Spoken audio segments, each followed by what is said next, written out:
Assalamualaikum ya kawan-kawan semuanya. Saya nggak perlu mengulang lagi mukaddimah. Ini adalah sambung tangan diskusi dengan RK kemarin gitu ya, tentang masalah konsep ketuhanan. Subtemanya itu Yesus punya Tuhan.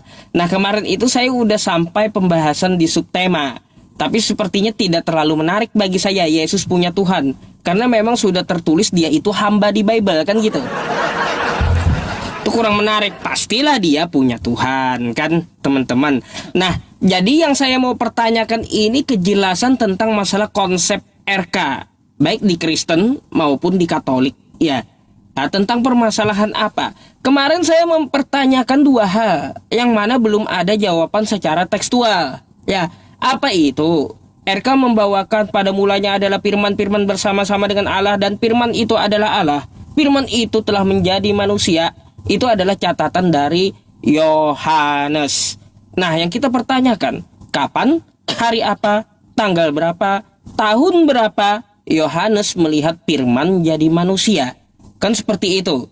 Terus RK juga memaksa bahwa Yesus itu adalah firman.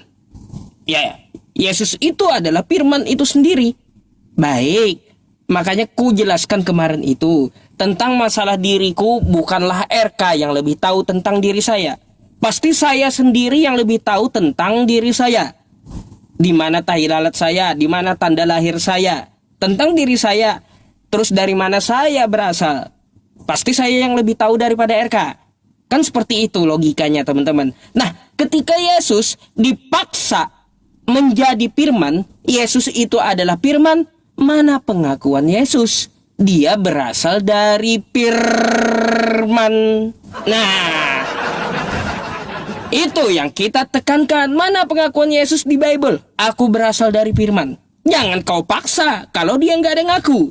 Itu maumu berarti kalau kau paksa Yesus itu adalah firman, sedangkan dia tidak mengaku. Mustahil kau lebih tahu tentang Yesus, sedangkan Yesus itu nggak ada mengaku sama sekali dirinya berasal dari firman. Ya, aku harap coba kau jelaskan lagi ini ya, kayak gimana gitu. Kayak gimana yang betulnya? Ya, silakan. Oke, baik, Ucup. Terima kasih banyak ya. Pertanyaan Ucup ini cukup aneh ya, tetapi tidak ada salah dengan pertanyaan ya. Yang salah adalah orangnya. Ya, jadi gini Ucup. Ketika kau bertanya dari mana Yohanes tahu? Yohanes pertama-tama, Yohanes juga mendengar kesaksian dan pernyataan dari Yesus Kristus. Yesus bilang apa kepada Yohanes? Yesus bilang apa kesaksiannya? Apa yang dikatakan oleh Yesus? Akulah roti kehidupan yang turun dari surga. Kamu berasal dari dunia ini, aku bukan dari dunia ini, aku berasal dari atas, kata Yesus. Sehingga pernyataan Yohanes berdasarkan inspirasi dari Allah mengatakan pada mulanya adalah firman, firman itu bersama-sama dengan Allah, firman itu adalah Allah. Karena berdasarkan pernyataan Yesus, akulah roti kehidupan yang turun dari surga. Ya, itu pernyataan Yesus. Lagi pula banyak lagi pernyataan dari Yesus yang mengatakan apa? Sebelum Abraham menjadi ada, aku telah ada. Artinya dia menggunakan sebuah kata di situ namanya bos, bentuk tubi masa lampau ya. Ya, artinya sebelum Abraham itu eksis, aku ini sudah ada. Ya, akulah roti kehidupan yang turun dari surga. Itu pernyataan dari Yesus Kristus. Sehingga Yesus sangat-sangat jelas, sangat-sangat tegas mengatakan demikian. Rasul Yohanes pun mengatakan demikian. Tidak menjadi sebuah permasalahan, Ucup. Pertanyaan kamu itu, kalau saya balik-balikin lagi, Ucup. Ya, saya balik-balikin lagi gini. Siapa yang menyaksikan? Tapi itu akan keluar dari tema. Pertanyaan saya itu simple. Ini kita bicara tentang kealahan ini ya. Dimensinya Jibril, malaikat Jibril itu sama nggak dengan manusia? Silakan Ucup. Oke.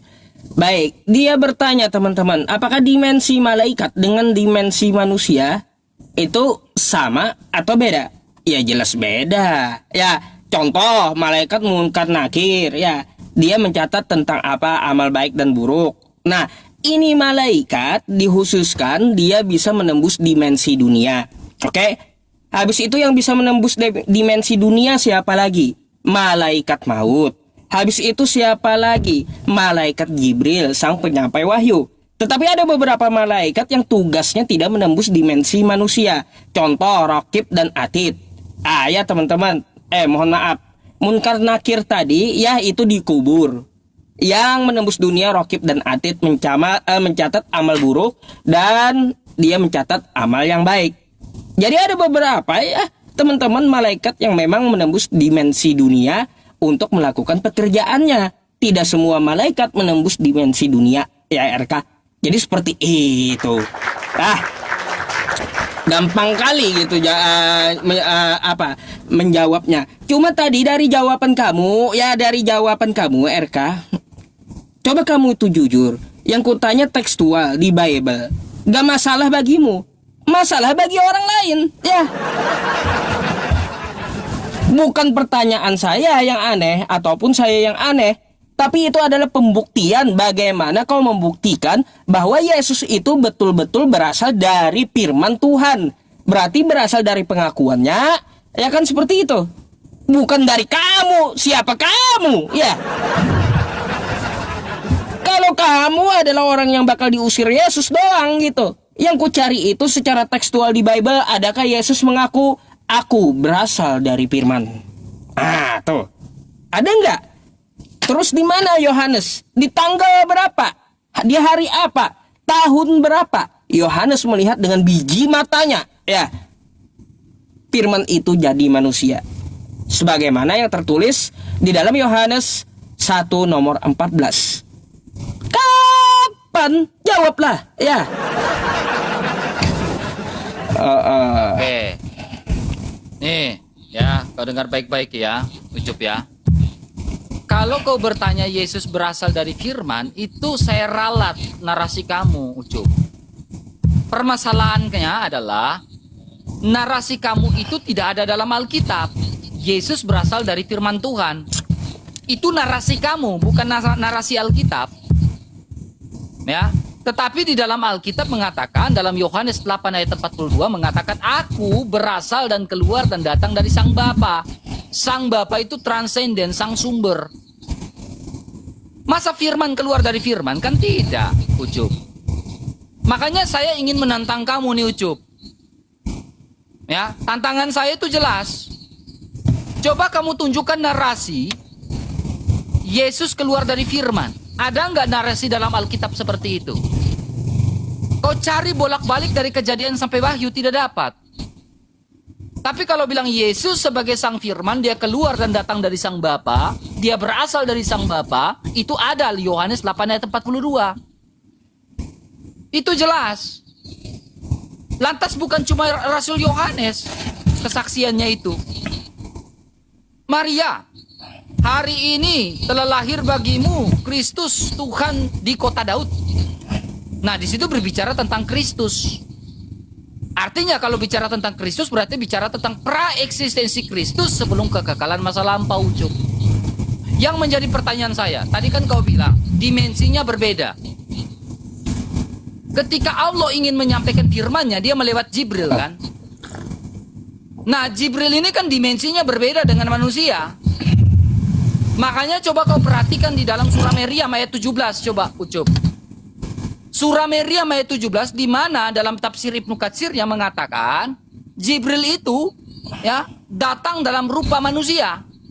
Berarti ada materi yang dipakai, sarana yang dipakai. Betul ke tidak?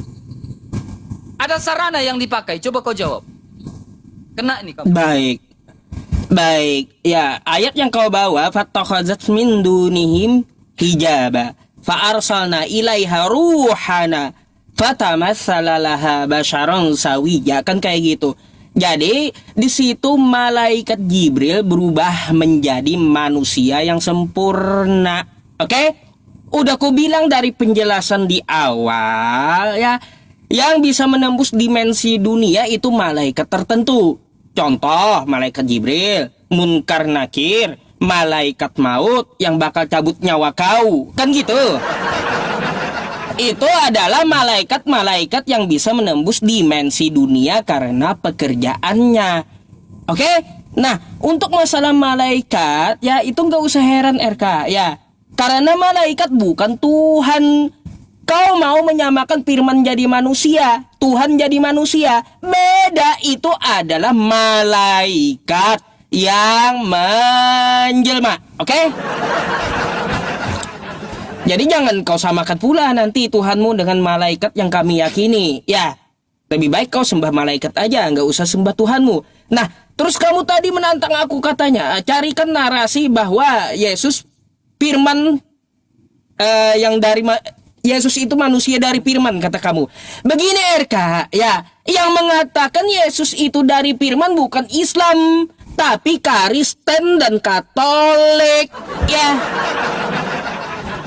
Maka dari itu kamu yang berkewajiban untuk membuktikan bahwa Yesus berasal dari firman. Mana pengakuannya? Makanya ku pertanyakan, bukankah Yesus dikatakan oleh Kristen maupun Katolik dia adalah firman? Bukan kami yang Islam mengatakan seperti itu, bukan. Maka dari itu kamu sebagai Katolik wajib untuk membuktikan di mana pengakuan Yesus dia berasal dari firman. Kok malah ke saya? Gak nyambung. Ya, gak nyambung gitu ya kawan. Silahkan tuh. Apa yang kamu mau kritik lagi? Oke, jadi memang narasi firman berasal dari firman itu memang tidak ada dalam Alkitab. Ya. Narasi firman dari firman itu tidak ada dalam Alkitab. Ya. Coba kamu cari, memang nggak ada. Tetapi narasi di dalam Alkitab Yohanes 8 ayat 42, yaitu firman, yaitu Yesus, aku keluar dan datang dari Sang Bapa. Nah, itu ada. Itu ada, Ucup. Tetapi narasi yang kau buat, yang kau bangun, opini yang kau bangun itu tidak ada. Ya. Nah, ini yang menjadi permasalahan, Ucup. Kipasmu, Ucup. Bunyi itu. Oh, kipas ya? Yaudah. Oke, lanjut dulu. Oke, makanya pakai AC. Ya ini AC. Kacau kau ini. Ya, jadi Ucup, kan tadi kamu sudah bilang nih Pak Ustadz, ya, dimensinya Jibril berbeda dengan dimensinya manusia. Sekarang Jibril mengambil rupa manusia yang sempurna dalam tafsir Ibnu Katsir. Ya kan? Saksinya siapa? Betul. Saksinya Maria, kan gitu. Nah, sekarang ketika firman menjadi manusia, saksinya adalah Maria. Kena kau di situ. Ya kan? Nggak nyambung. Ya nyambung, justru ini nyambung, Ucup. Ya kan? Ketika Jibril mengambil rupa manusia, kau bilang saksinya Maria. Ketika firman menjadi manusia dan diam di antara kita, sabdanya menjadi manusia, ya, saksinya saya juga bilang adalah Maria. Nah, kenapa kau nggak percaya? Kau percaya Miriam, saya percaya Maria. Coba gimana itu, Ucup? Padahal dimensinya berbeda. Malaikat Jibril, kawan, ya, itu malaikat, ya, bukan firman. Ingat, ya. Oke, sinyal. Oke. Jadi, yang namanya malaikat Jibril itu malaikat, bukan firman. Gak nyambung, udah ku bilang kau kagak nyambung. Kalau malaikat menjelma jadi manusia bisa. Kami yakini itu ada dalam Islam. Malaikat Jibril itu malaikat, bukan firman yang jadi manusia. Kacau. Enggak nyambung, paman. Iya, terus tadi kata kamu. Lah, itu kata kamu secara tertulis tidak ada. Yesus mengaku bahwa dia berasal dari firman. Kalau begitu kagak usah kau mengatakan bahwa Yesus itu adalah firman. Gak usah. Kena kau di situ. Sedangkan dia nggak ada ngaku dan kamu pun akui di Bible nggak ada tekstualnya kayak gitu. Nah, cuma kau bawa Yohanes 8 nomor 42 tadi yang kau bacakan samaku. Nggak ada hubungannya dengan firman. Kata kamu kalau yang nggak ada, berarti selama ini Kristen, Katolik itu dusta dalam segala hal. Iya, mengatakan kepada kami Yesus itu berasal dari firman. Yesus itu adalah firman Tuhan yang jadi manusia. Kalau nggak ada pengakuan Yesus, batal semua, dusta semua kalian berarti. Satu pertanyaanku RK ya, karena masalah ketuhanan ini aku ngupasnya satu-satu. Aku mau tanya dulu, Nita, pertanyaan tambahan. Sepakatkah kamu jika Tuhan itu, ya, Tuhan itu yang menciptakan langit dan bumi ini itu maha adil? Oke, silakan. Oke, terima kasih Ucup. Nah, ini Ucup udah falasi nih. Makanya saya bilang Ucup kalau udah filsafat udah falasi di sini Ucup. Firman itu kan tidak terlihat. Malaikat Jibril itu kan dimensinya juga tidak terlihat kan? Dimensinya berbeda dengan manusia. Jibril membawa firman-Nya Allah. Ya kan? Ketika Jibril membawa firman-Nya Allah dan firman itu tidak terlihat. Lalu saksinya adalah Maria. Miriam ya, bukan Maria ya, Miriam. Ya kan? Itu kan dimensinya berbeda. Makanya Jibril harus datang menjadi rupa manusia yang sempurna dalam Ibnu Katsir itu kan. Surah Maryam ayat 17. Agar terlihat, agar nampak. Nah sekarang hal dan saksinya adalah Maryam. Ya kan, nangkep gak Cup, Pak Ustadz? Ya, saya harap Ya, Pak Ustadz tahu, nangkep tahu. nih. Kita diskusi sehat nih. Ya, bukan mencari pembenaran masing-masing ya. Kita cari diskusi, cari benang merahnya biar penonton ini dapat ilmu ya Pak Ustadz ya. Terima Pak Ustadz, jangan bengong.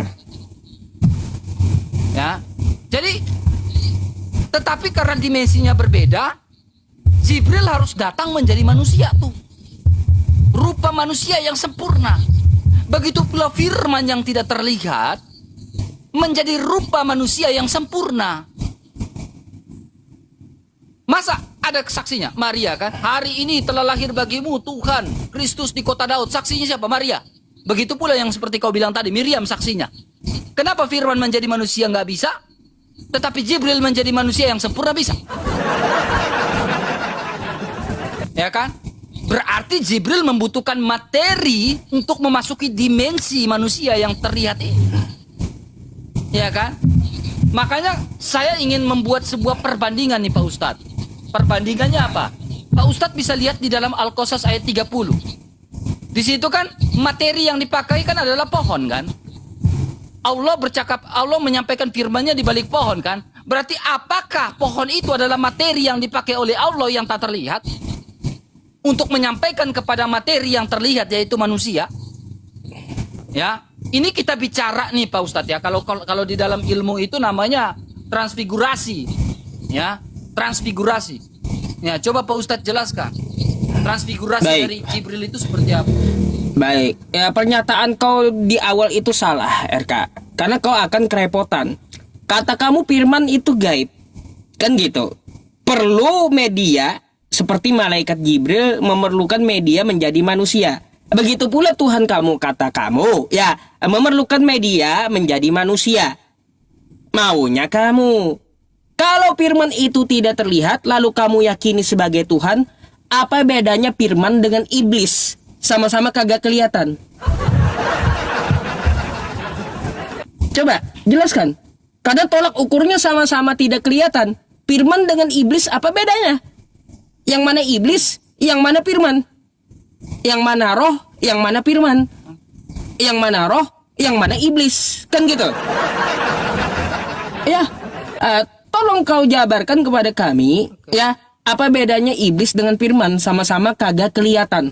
Itu yang pertama.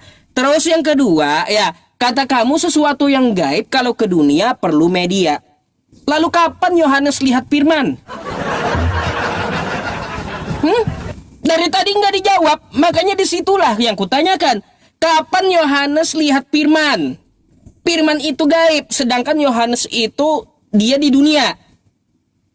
Kapan? Apakah dia saat itu datang ke hadapan Yohanes firman ini, lalu ngomong, "Hei Yohanes, aku ini firman."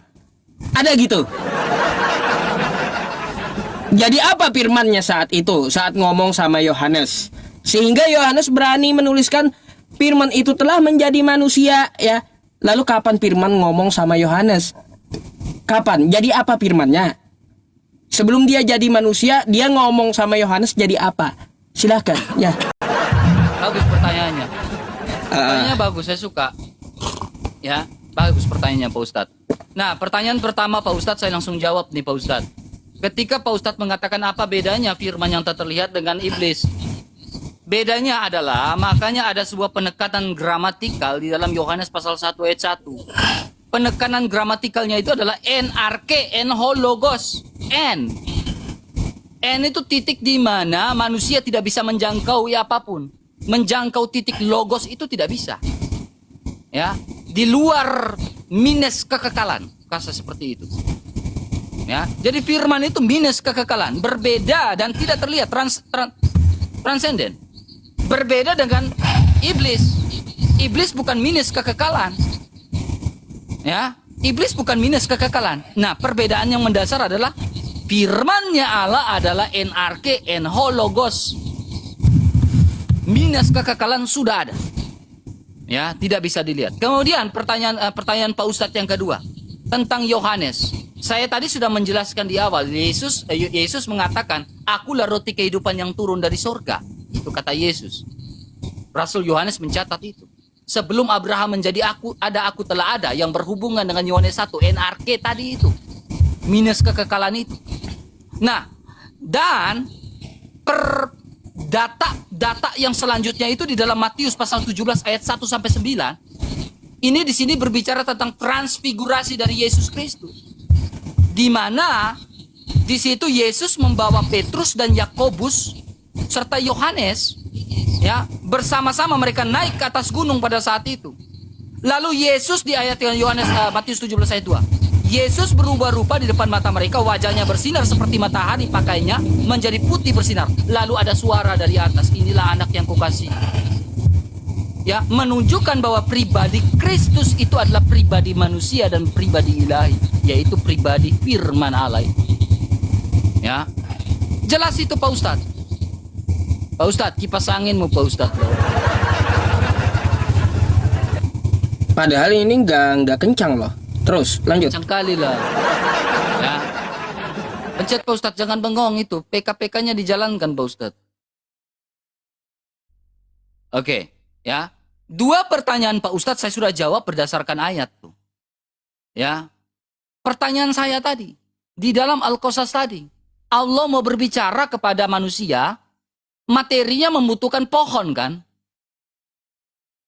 Iya kan? Benar gak Pak Ustadz? Nah, itu yang saya minta jawabannya dari tadi. Ya, saya minta jawabannya dari tadi Pak Ustadz. Jibril menjadi manusia, rupa manusia yang sempurna bisa. Firman menjadi manusia dan saksinya adalah Maria tidak bisa. Coba pikir. Fair gak itu? Silakan Pak Ustadz. Oke, ya. Baik ya teman-teman. Kalau Nabi Musa di dalam agama Islam itu disebut kalamullah ya. Kalamullah. Yang berbicara dengan Allah. Lalu kata RK disamakannya nih ya, firman yang menjadi manusia dengan firman yang digunakan oleh Allah secara langsung dengan media pohon. Maunya kayak gitu sama gitu. Padahal itu sudah bentuk yang berbeda ya. Satu suara medianya dengan hijab pohon. Sedangkan malaikat Jibril itu malaikat, bukan Tuhan yang ngomong. Berantakan kacau jadinya RK pemahamanmu. Jangan coba kau bedakan dulu dalam Islam itu yang ini malaikat, yang ini Allah Subhanahu wa taala langsung. Lalu apakah bisa dicocok logi dengan firman yang jadi manusia? Iya kagak bisa. Kagak bisa. Kenapa? Ya karena satu, yang dibicarakan adalah pohon bukan manusia di Al-Qasas itu. Oke? Tuh. Jangan kau banding apel dengan jeruk. Kalau mau banding itu apel dengan apel, bukan apel dengan jeruk. Kagak nyambung gitu. Oke, nah tuh satu yang perlu kamu kritik gitu dengan pemikiran kamu. Yang kedua, RK tentang permasalahan NRK itu manusia tidak bisa menjangkaunya. Itu manusia, bukan iblis. Iblis bisa menjangkau itu RK. Kagak usah masalah firman doang. Tuhan kau aja dibawanya oleh iblis. Macam mana iblis tuh gaib? Tuhan kau Yesus itu manusia. Tuhan kau aja bisa dibawa iblis. Apalagi kalau cuma menjangkau firman yang sama-sama gaib. Rusak ya teman-temannya, rusak RK ini rupanya. Jangan kau kasih alasan sama aku NRK itu nggak bisa tuh ya dijangkau iblis. Nggak bisa. Manusia yang kagak bisa jangkau, tapi apa? Iblis bisa jangkau. Apalagi gaib sama gaib. Makanya kan susah jadinya. Apa bedanya firman dengan iblis? Salah jawaban kamu berarti. Gimana cara membedakan firman dengan iblis coba? Kalau kamu bawa ayat NRK hologos, itu untuk manusia yang kagak bisa jangkau. Iblis masih bisa. Ya, kagak usah cuma masalah logos ya. Tuhan kau yang nongol aja sampai dibawa iblis ke atas bukit. Tuh, Ya. silakan kau jelaskan sama aku. Oke, baik Pak Ustadz. Ternyata Ustadz gagal paham nih, mulai framing nih. Pak Ustadz, ya. Firman telah menjadi manusia. Ketika Yesus dibawa ke atas hubungan bait Allah, dia dicobai sama iblis, Pak Ustadz. Ya. Tetapi dalam keadaan sebagai manusia, Yesus tidak takluk terhadap iblis. Tetapi bahkan Yesus bilang, hanyalah kau iblis. Kau tidak pantas mencobai Tuhan Allah. Berbeda sama Muhammad. Berarti iblis tidak bisa menjangkau dan menaklukkan firman itu. Yaitu Yesus Kristus, manusia Yesus Kristus itu. Ya, iblis tidak bisa menjangkau dan iblis tidak bisa menaklukkan Yesus dalam keadaan sebagai manusia. Maka Yesus menghardik hanyalah kau iblis. Berbeda sama Nabi Muhammad kan? Nabi Muhammad pembawa kabar ya, firman dari Allah gitu ya. Tetapi firman dari Allah, pembawa kabar dari firman dari Allah ini, apakah ditaklukkan sama iblis sehingga Muhammad bisa kena sihir? Bukankah sahabat Rasulullah kekasih Allah yaitu Muhammad itu senantiasa dijaga sama Allah? Berarti sang pembawa firman dari Allah ini bisa kena sihir. Apakah firman itu ditaklukkan? Karena sang pembawa firman itu bisa kena sihir. Beda sama Yesus kan? Selesaikan kata Pak Ustaz. Ya. Ini dua hal yang berbeda, makanya coba Pak Ustadz jelaskan. Kemudian saya menjelaskan pertanyaan Pak Ustadz yang tadi di awal Pak Ustadz. Ya, saya lanjutkan tentang transfigurasi itu. Ketika Yesus membawa Petrus, Yohanes dan Yakobus ke atas Gunung Tabor namanya, ya, di situ mereka bertemu dengan Musa dan Elia pada saat itu. Saksinya Dwiganda saksi. Dwiganda saksi disaksikan. Lalu ada suara dari langit dari Sang Bapa yang transenden bilang apa? Inilah anak yang kukasihi, dengarkanlah dia. Itu transfigurasi. Tentang kebagaimanan Allah. Ya, tentang Tritunggal juga ada dalam Lukas 1 ayat 35. Maria mengandung dari Roh Kudus. Ya, firman itu ada, disebut sebagai anak Allah. Ada Allah yang maha tinggi dalam Lukas 1 ayat 35. Itu sudah Tritunggal. Ya. Simple loh Pak Ustadz. Ya, coba kita kembali pada topik yang lebih mengkerucut gitu. Yesus punya Tuhan. Coba kau tunjukkan ayat Alkitab Yesus punya Tuhan di mana secara eksplisit. Silakan Pak Ustaz. Kalau kau nggak bisa buktikan berarti kau bohong. Oke ya teman-teman. Kehabisan jawaban ke Nabi Muhammad. Akhirnya kan gak nyambung ya. Gak nyambung. Kenapa RK? Udah kehabisan jawaban kamu. Gak bisa dijawab lagi gitu pertanyaanku sampai ke Nabi Muhammad. Nabi Muhammad itu penyampai firman. Ya, penyampai firman. Berarti firmannya kena sihir dong kata kamu. Enggak nyambung. Nabi Muhammad itu penyampai wahyu. Ya, bukan wahyu itu sendiri, bukan. Jangan kau samakan dengan paham pagan itu. Nabi Muhammad itu penyampai wahyu, penyampai firman, bukan firman itu sendiri. Bukan berarti Nabi Muhammad kena sihir lalu firman itu apakah ditaklukkan? Lagi pula kau masalah kena sihir itu ya, itu hadis yang lemah. Karena satu jalur juga ya. Satu jazirah Arab itu RK bakal ribut kalau Nabi kena sihir. Tapi faktanya apa? Faktanya yang meriwayatkan hadis itu cuma satu jalur. Kok Nabi kena sihir nggak ribut? Sahabat yang lain banyak tuh, sahabat yang lain Ali, Abu Bakar, Umar, Utsman, Abu Hurairah ya, yang hadis lainnya juga kan pasti meriwayatkan semua. Oh Nabi kena sihir, tapi enggak cuma satu orang. nggak ribet gitu. Makanya hadisnya lemah. Kalaupun hadis doib ini mau dipakai itu sebagai motivasi amal. Kalau kena sihir, maka silahkan baca Quran surah Al-Falaq dan An-Nas. Ya, nggak nyambung ke situ kalau pembahasannya. Nggak nyambung. Al-Qasas itu belum dijawab tuh. Al-Qasas Nah. sama itu. Al-Qasus tadi kubantah. Bedakan apel dengan jeruk. Bedakan firman yang menjadi manusia, ya, terus malaikat yang menjadi manusia dengan kalamullah langsung zatnya dengan mediasi pohon, dengan media pohon gitu. Oke? Beda cara. Makanya kalau kau mau banding itu, bandinglah jeruk dengan jeruk, bukan apel dengan jeruk. Kagak nyambung. Wah, bahaya ini.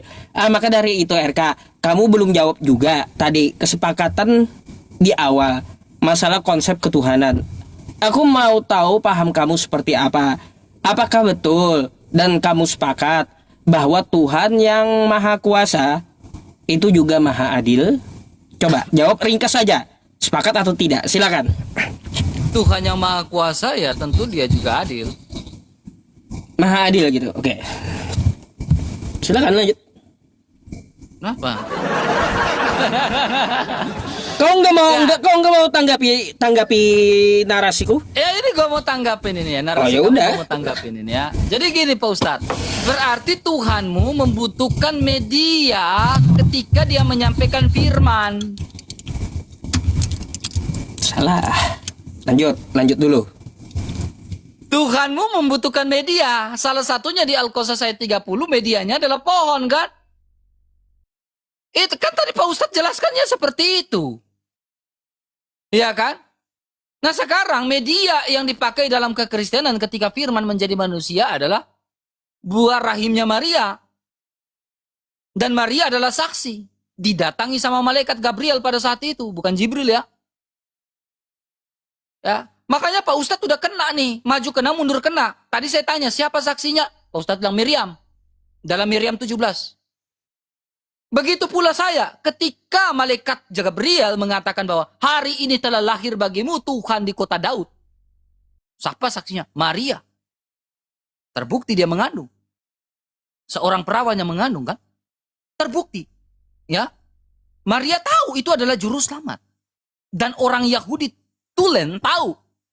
Ya, tentang peranan teofani Allah di dalam perjanjian lama itu kita tahu. Sebagai malak Elohim, sebagai malak Adonai, sebagai malak Yotevave. Jelas itu. Makanya Maria mengatakan apa? Aku ini hamba Tuhan, terjadilah padaku menurut perkataanmu. Jiwaku memuliakan Tuhan, hatiku bersorak-sorai karena juru selamatku, juru selamat. Ya, medianya adalah rahimnya Maria. Nah, berbeda di dalam Al-Qasas 30, medianya adalah apa? Pohon. Medianya adalah apa? Jibril harus jadi rupa manusia yang sempurna. Nah, saya lanjutkan ini Pak Ustadz. Ya, biar Pak Ustadz mengerti. Musa ketika di atas gunung Tabor, Yesus ketika di atas gunung Tabor bersama Yohanes, Petrus, dan juga Yakobus, ya, mereka bertemu dengan Musa dan Elia. Musa dan Elia ini hidupnya jaraknya udah jauh. Ya. Tetapi ada transfigurasi di situ. Apakah itu transfigurasi atau seperti apa? Tetapi mereka masuk dalam sebuah dimensi yang begitu luar biasa. Petrus bisa melihat Musa, padahal zamannya berbeda. Yakobus bisa melihat Musa pada saat itu di atas gunung Tabor. Mereka bisa melihat Elia pada saat itu Yakobus. Ya kan? Lalu mereka mendengar ada suara dari langit dan mengatakan, inilah anakku yang kukasihi, dengarkanlah dia. Merujuk pada Yesus Kristus sebagai anak Allah, ya, yang memiliki dua natur itu. Sungguh-sungguh Allah dan sungguh-sungguh manusia. Ilahinya adalah firman Allah. Yohanes menyaksikan, Petrus menyaksikan, Yakobus menyaksikan. Jadi kesaksian itu betul-betul nyata. Berbeda dengan media yang dipakai, yaitu apa? Pohon. Masa firman menjadi manusia bisa? Tidak bisa. Tetapi ketika firman itu ingin disampaikan kepada manusia, harus lewat media pohon, itu harus bisa. Kan ini apakah ini logika tidak cacat? Silakan Pak Ustaz. Oke, ya. Jadi kamu itu salah dalam bernarasi. Contoh Nabi Muhammad ya di Sidratul Muntaha, beliau Isra Mi'raj langsung berbicara kepada Allah. Apakah perlu media? Agak kawan. Apakah Nabi Muhammad pakai pohon juga ngomong sama Allah di Sidratul Muntaha? Kan kagak. Terus nggak ada di situ Allah perlu pohon, nggak ada. Kamu ya narasi jangan kau tambah-tambah. Nih ayat Quranku, kau baca ya, kau baca. Nih, baca ya. Nih, di sini di dalam Quran surat Toha di ayat 10 ya teman-teman. Idh ra'a naran faqala li ahlihim kuthu inni anastu naran la'alli atikum minha biqabasin aw ajidu 'alan nari huda.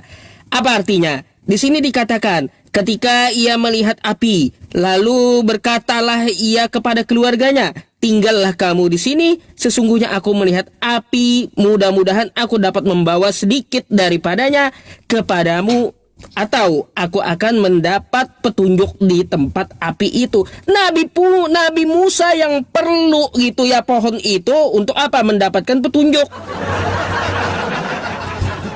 Bukan Allah yang perlu pohon dalam menyampaikan firman-Nya. Ya, Nabi Musa ya. Terus apalagi nih? Falamma ataha nudiya ya Musa, maka ketika ia datang ke tempat api itu dipanggil, hai Musa. Gak ada Allah perlu pohon untuk menyampaikan firman-Nya itu, gak ada ya. Untuk menyampaikan kalamnya itu gak ada perlu apa-apa Allah. Sama ketika Nabi Muhammad ya langsung bercakap-cakap dengan Allah tanpa pakai media apapun. Nah, makanya cacat logika kau kan jadinya. Gak nyambung, pokoknya gak ada bisa kamu cari pembenaran firman itu jadi manusia, nggak bakalan ketemu dalam Islam. Karena apa? Itu adalah konsep yang tertolak. Oke? Kayak gitu. Makanya aku pertanyakan samamu ya tentang masalah konsep ketuhanan yang lengkap kayak gimana. Jangan cacat logika. Oke, begini RK. Kata kamu, tadi Tuhan itu saya sepakat, dia maha adil. Bisakah maha adil ini disematkan untuk Yesus? Kutanya dulu. Oke? Dijawab dulu pertanyaan terakhir. Apakah maha adil ini bisa disematkan untuk Yesus? Silakan kamu jawab. Yes, bisa. Bisa, baik. Silakan tanggapi narasiku tadi. Silakan. Bentar ya, aku buka datanya dulu. Kena nih RK, bisa katanya untuk Yesus ya. Kena nih pasti. Saya enggak, kamu yang kena. Tunggu nih. kau habis mencret kali ini kau. Lanjut Ustadz. dulu. Dengar baik-baik Ustadz ya, dengar baik-baik Ustadz ya. Nah, ketika kamu berbicara, ketika Musa tadi yang data yang Pak Ustadz bawa tadi berbicara dengan Allah, medianya adalah api kan? Bukan api. Di situ Allah menyampaikan ya dia tidak perlu media. Cuma Nabi Musa langsung dipanggil gitu. Tapi suruh ke tempat yang ada api kan? Yang mau ke tempat ada api itu Nabi Musa. Bukan Allah yang perlu api. Kalau tidak ada api, apakah Nabi Musa ke sana? Enggak. Nah, berarti harus ada media sehingga Musa harus ke sana meyakinkan bahwa itu adalah Allah. Lah, Nabi Musa ke sana RK dia mau apa? Ngambil api untuk di perkemahannya. Bukan untuk apa? Mendengar perkataan Tuhan, Jadi bukan. ketika Nabi Musa bertemu dengan Allah di atas Gunung Sinai itu apa? Nah, ya ketika Nabi Musa ingin mencari api itu ada dekat-dekatnya pohon di situ. Jadi suara itu keluar dari pohon. Di balik, bukan di pohonnya, di balik. Entah dari mana di balik itu. Pohon. Kalau tidak ada pohon, apakah ada suaranya? Bisa.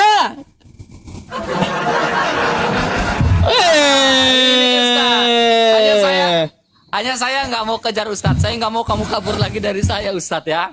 Saya nggak mau kabur dari saya lagi. Saya Kan nggak mau contohnya tadi kan udah aku contohkan ketika Nabi Muhammad tanpa perantara berbicara dengan Allah. Oke. Bisa meskipun nggak ada pohon tetap bisa. Ya makanya saya akan bantah itu omonganmu. Silakan. Ya, ketika kamu memberikan sebuah argumentasi, sebuah cross check, sebuah perbandingan, ya, sebuah perbandingannya itu adalah Muhammad ketika dia naik ke atas, ya, dia naik ke atas. Apalagi namanya nanti kau bilang tadi tuh, Isra Miraj, ya. Ini di dalam buku Sirah Nabawiyah Ibnu Hishyak itu dalam keadaan tidur, Cup. Iya kan? Dia dalam keadaan tidur, benar gak dia lagi tidur di rumahnya seorang Ummu Hani? Itu kan dalam keadaan tidur. Berbeda dengan Yesus Kristus ketika dia mengajak Petrus, mengajak Yakobus, mengajak Yohanes, ada transfigurasi, sebuah dimensi, mereka bertemu dengan Elia, bertemu dengan Musa, ada saksi matanya, jelas di situ. Lalu Yohanes menyaksikan bahwa di situ dialah adalah anak Allah, dia adalah firman Allah itu. Yakobus menyaksikan dia adalah anak Allah, dia adalah firman Allah itu. Di depan Musa dan Elia juga. Musa dan Elia pun mendengar pada saat itu. Ya. Nah, berbeda dengan kalian ini kan. Kamu melakukan sebuah perbandingan, pada akhirnya kan blunder, Pak Ustadz. Coba kamu bantah yang saya sampaikan ini. Benar nggak Nabi Muhammad ketika dia Isra Miraj itu posisi tidur dan posisi mimpi, 3 kali mimpi dia bangun? Lalu siapa saksinya kalau dia mimpi seperti itu? Nah, ini yang berbeda ini Ustadz. Kalau Yesus ada saksinya. Ya, transfigurasi yang saya jelaskan tadi di dalam kitab Matius tadi kan. Berbeda dengan Muhammad. Benar gak dalam keadaan mimpi dan 3 kali mimpi terbangun? Saksinya siapa? Saya balikin pertanyaan itu coba. Silakan Pak Ustadz. Baik. Ya, mari kita baca ya teman-teman. Nah ya. Bagaimana pemahaman Islamnya? Wa qad ikhtilafas salaf ya bihasabi ikhtilafil akhbaril waridati. Faminhum man dhahaba ila annal Isra wal Mi'raj. Apa di sini? Ulama salaf memang berbeda pendapat termasuk yang dibawakan RK tadi. Tapi yang paling kuat apa pendapatnya? Bahwa Isra Mi'raj yang terjadi pada Rasulullah itu di malam waktu beliau sadar dengan jasad dan ruhnya setelah diangkat menjadi nabi. Ya. Kau bakal dibantah oleh ulama-ulama yang lainnya, RK ya. Kalau kau bawa paham yang minoritas gitu. Bawalah paham yang ijtihad. Yang seperti apa? Dalam keadaan sadar serta jasad dan ruhnya. Itu berdasarkan apa ayatnya? Mari kita buka Quran surah An-Najm ayat 13 nih ya. An-Najm ayat 13. Ntar. Saya bukakan buat RK nih. Quran surah An-Najm ayat 13. Bentar ya teman-teman. An-Najm. Biar kita kasih bukti juga sama RK ya. Nanti kita dipikir RK, ini ngibul aja. Betulkah Isra Mi'raj Nabi Muhammad itu ya, dia naik beserta ruh dan jasadnya? Salah pencet pula saya. Sebentar ya RK, aku carikan nih ayat An-Najm, Quran surah An-Najm di ayat 13 nih. Nih, mari kita lihat ya teman-teman. Ya. Walaqad ra'ahu nazlatan ukhra, dan sesungguhnya Muhammad telah melihat Jibril itu. Masa melihat tidur? Masa melihat tidur? Katanya Nabi Muhammad tidur di tempat Ummu Hani. Kata Allah Nabi Muhammad melihat malaikat Jibril di mana? Di Sidratul Muntaha. Ya. Terus apa? Di sini pun dijelaskan Nabi Muhammad ya di ayat nih. Terusnya ya. Di sini dia melihat bintang syu'ara. Ya, bintang yang dia lewati dalam perjalanan melihat dengan mata kepala ya. Dari mana kau tidur? Ya, kau yang tidur, jangan terlalu banyak mimpi kau, kan gitu. Kau aja itu yang tidur, RK. Nah, tuh sudah kubantah ya. Jadi Nabi Muhammad kok pakai sirah nabawiyah yang pendapatnya minoritas. Ambillah yang dari Quran, dari pendapat ijtihad ulama, yaitu dalam keadaan sadar beserta ruh dan jasadnya. terkait tentang pertanyaanku tadi sedikit RK ya.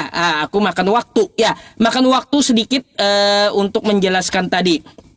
Dari pertanyaanku, katanya Maha tadi bisa disematkan kepada Yesus. Baik, berarti Yesus Maha Adil. Betul RK?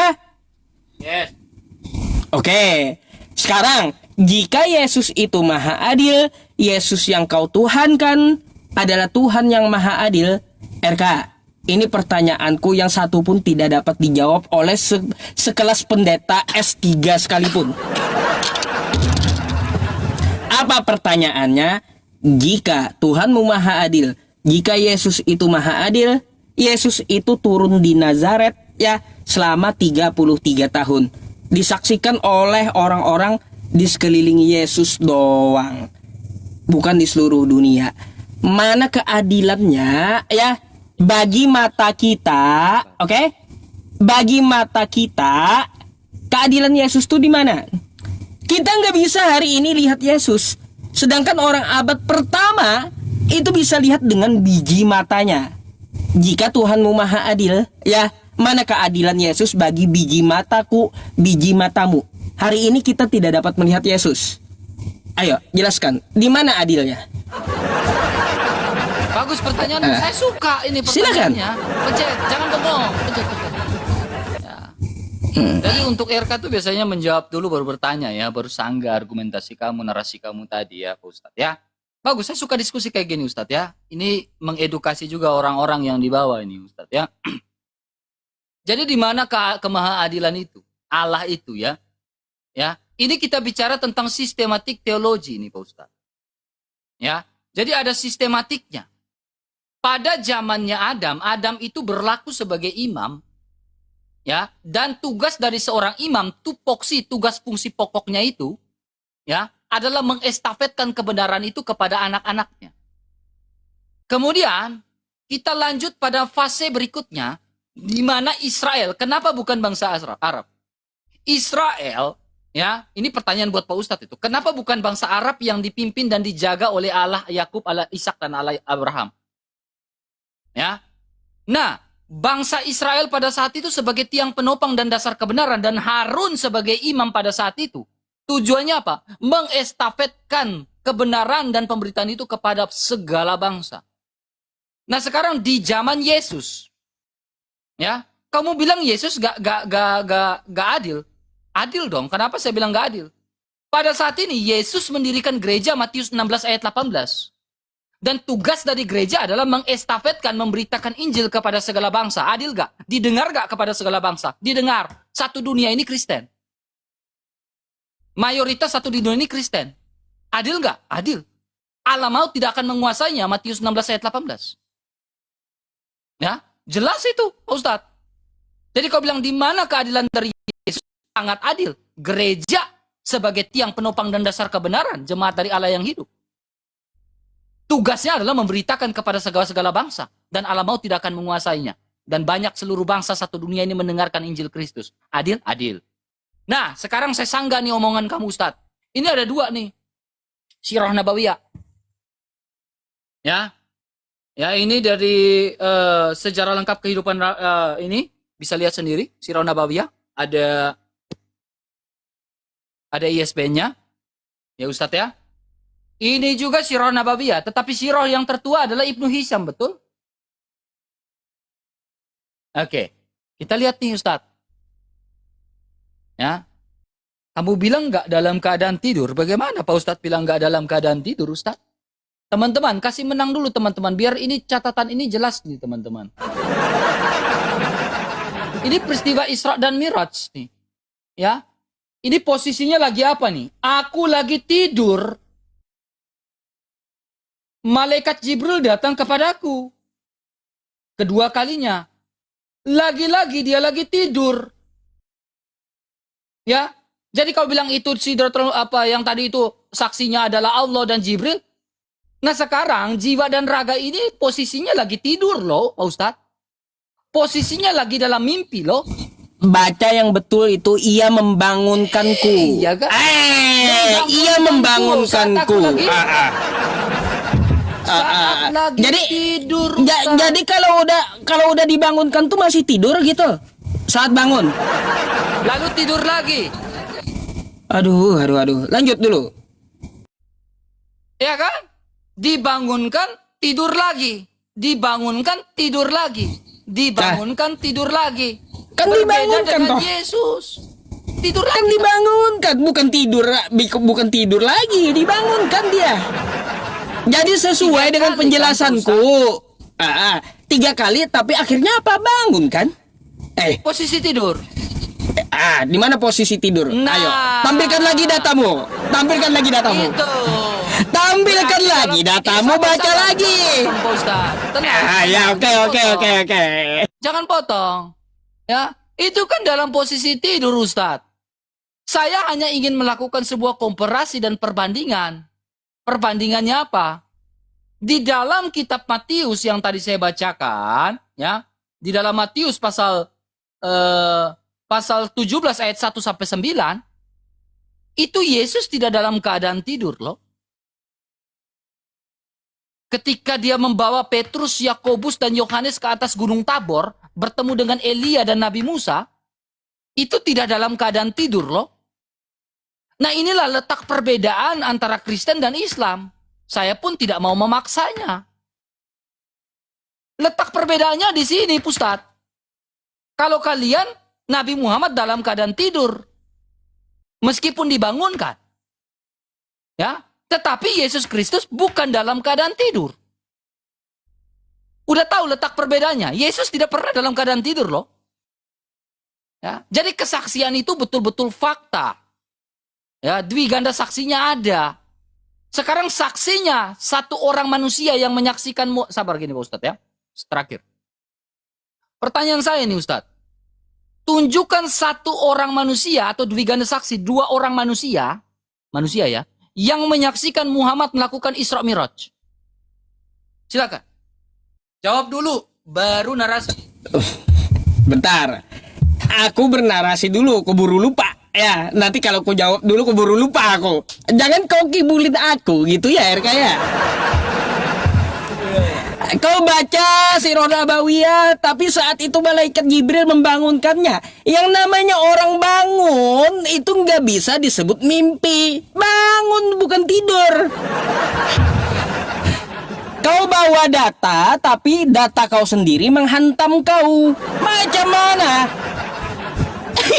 Aduh, ini balu sampai 7 turunan, RK. Aduh, data yang kau bawa, data yang kau bawa malah menghantam kau sendiri dan membenarkan penjelasanku bahwa Nabi Muhammad itu secara sadar beserta ruh dan jasad karena dibangunkan oleh malaikat Jibril saat dia tidur. Makanya kata Quran, Nabi Muhammad itu melihat dengan mata malaikat Jibril yang aslinya seperti apa. Terus waktu dia di Isra Mi'rajkan, ya dia melihat bintang syu'ara, ya bintang syura gitu. Atau bintang Syria yang kita kenal sekarang. Yang gulungannya cepat tuh 2. Menurut ilmu pengetahuan, oke? Dengan mata biji matanya dia lihat. Bangun, mimpi lah RK ini, ya. Itu jawabannya, ya. Terus berkaitan tentang masalah ini, RK. Kata kamu tadi Yesus ya, Yesus itu maha adil. Kau ini ditanya apa, jawabnya apa? Gak ngerti aku ya. Yang kutanya mana keadilan Yesus bagi biji mata kita. Kalau dia itu maha adil bagi biji mata, bukan kau cerita iman, cerita Adam, cerita Abraham, gak nyambung. Yang kutanya itu kalau Yesus itu maha adil ya, artinya dia adil kepada seluruh manusia. Kalau ada manusia 1 orang lihat dia, maka Yesus wajib menghadirkan dirinya kepada seluruh manusia di muka bumi agar bisa disebut dia itu adil. Tapi faktanya apa? Yesus di abad pertama turun 33 tahun. Hanya segelintir orang yang lihat Tuhan di abad pertama doang. Oke? Sekarang kita di tahun 2025. Mana keadilan Yesus bagi biji mata nih ya, biji mata. Yang kutanya biji mata bukan masalah iman, biji mata kita. Itu yang kutanya sama kau ya. Bukan kau cerita Adam, Abraham, dan nyambung habis itu Musa sampai estafet ke Yesus. Bukan itu yang kutanya. Yang kutanya sekali lagi kutekankan ya, bagaimana keadilan yang dinamakan maha adil dari Yesus bagi biji mata kita. Kayak gitu. Apakah kau pernah lihat Yesus secara nyata? Apakah saya pernah? Saya nggak pernah. Bagi saya nggak adil itu Yesus. Orang abad pertama aja yang dia perlihatkan fisiknya. Sama saya enggak. Ini Tuhan macam apa? Oke? Bagus. Itu. Saksi ketika Muhammad Isra Mi'raj, saksi dua Oke. manusia. Oke, dua manusia kan? Macet kau. Ntar. Aku Kalau nggak tadi ada, ya. tahan dulu. Ada. Ya udah kau tanggapi dulu. Ada. Jawab dulu. Kau belum jawab gimana? Nah, yang pertama tadi udah kau katakan satu saksinya Muhammad. Pertanyaan Udah. saya, dua saksi. Masa satu pertanyaan saya aja nggak dijawab? Dua orang saksi manusia yang menyaksikan Muhammad Isra Mi'raj itu siapa? Satu dia Isra Ummu Hani. Mi'raj. Ummu Hani. Iya. Ummu Hani lihat. Ummu Hani kan ada saat kejadian. Tadi kau bilang tidak di rumah Ummu Hani. Kena kau. Lah. Tadi kau Ummu bilang Hani saya lihat. Tadi kan saya bilang kan Ustaz. Saya bilang Oke. di rumah Ummu Hani. Kau bilang tidak. Di rumah Ummu Hani itu kan dia tidur dikabarkan kan gitu. Ummu Hani tidur gak? Waktu Ummu Hani Nabi satu kamar dengan Nabi Muhammad. waktu Nabi Muhammad Sabar. Apakah Ummu Hani satu kamar dengan Nabi Muhammad? Lalu dia melihat juga Jibril ada di situ, coba. Coba nih ya, kau baca nih ya. Jawab. Kena kau nih, mati kau. Jangan ngeles kau. Oke, ya. Nih, sabar ya. Aku carikan dulu yang eksplisitnya. Sebentar ya, aku banyak data tentang masalah itu nih ya. Tapi ku carikan kata yang eksplisit di data ini, oke? Silakan kamu tanggapi dulu tentang masalah mata Data dari tadi. mana Aku itu, mau dengar. Ustaz? Nanti ku tunjukkan, oke? Nggak tunjukkan websitenya mana? Ntar, jawab dulu sambil aku cari data yang eksplisitnya. Ada dari Macet NU kau, Online Ustaz. ada. Ustaz. Loh, kok macet? Di NU Online pun ada. Macet apanya? Macet kau. Data banyak berhamburan di NU Online pun ada, mau kau? Ya kalau banyak silakan sekarang. Ayo udah, sambil kau jawab sambil ku bukain. Aku mau dengar. Oke lah. Mati kau. Apanya? Macet kau Ustaz. Apanya Makanya macet? pertanyaan- Ini oke, datanya tidak- berhamburan. Nanti ku tunjukkan, silakan. Iya. Oke. Tadi di awal ketika saya membawa tentang Ummu Hani, kan Ustadz bilang tidak. Makanya pertanyaan saya, apakah Ummu Hani satu kamar dengan Nabi Muhammad? Lalu Oke. dia menyaksikan Jibril itu datang, Terus? ya kan? Berarti saksi mata. Makanya saya bilang Yesus Kristus kami, ya ada transfigurasi. Saksinya Yohanes, saksinya Yakobus, saksinya Petrus. Mereka bertemu Musa dan Elia, lalu mereka ini mendengarkan suara dari langit. Ada saksi matanya. Ya kan? Secara nyata. 3 orang. Ya, makanya pertanyaan saya, apakah Muhammad satu kamar dengan Ummu Hani? Kau maju kena mundur kena nih Ustadz. Siapa Ya. saksinya? Ya, sabar. Tahan Ustadz, tahan. Tahan Ustadz, tahan. Ya. Nah, kemudian Ustadz ya. Ya. Oke, saya kasih kamu lah waktunya, nggak apa-apa, silakan. Jawab dulu. Mana masalah mata? Apa lagi pertanyaan kamu apa? Oh, tentang mata, melihat Yesus. Loh, Oke. iya. Mana Tuhanmu adil? Kan gitu. Oke. Baik, saya jawab. Saya lupa tadi, saya lupa ya. Nah, Silakan. Ustadz, di dalam gereja Katolik, ini lihat tentang mata ya. Gereja Katolik memiliki suksesi apostolik yang jelas, runutan pengajaran, kesaksian dari Rasul Sapa, dilanjutkan kepada bapak-bapak gereja, dan sampai pada saat ini paus kami. Ya, jadi pengajaran dan runutan suksesi itu betul-betul runut dan terarah. Salah satu pengajaran yang merujuk pada pertanyaan Pak Ustadz adalah bagaimana, apakah mata kamu melihat Yesus? Ya, di dalam Ekaristi kami melihat Yesus. Saat doa syukur agung, di mana pastor mengangkat itu, lalu dia bilang apa? Lihatlah anak domba Allah. Lihatlah dia. Bagaimana itu mereka memperagakan ulang kejadian 2000 tahun lalu di dalam Ekaristi.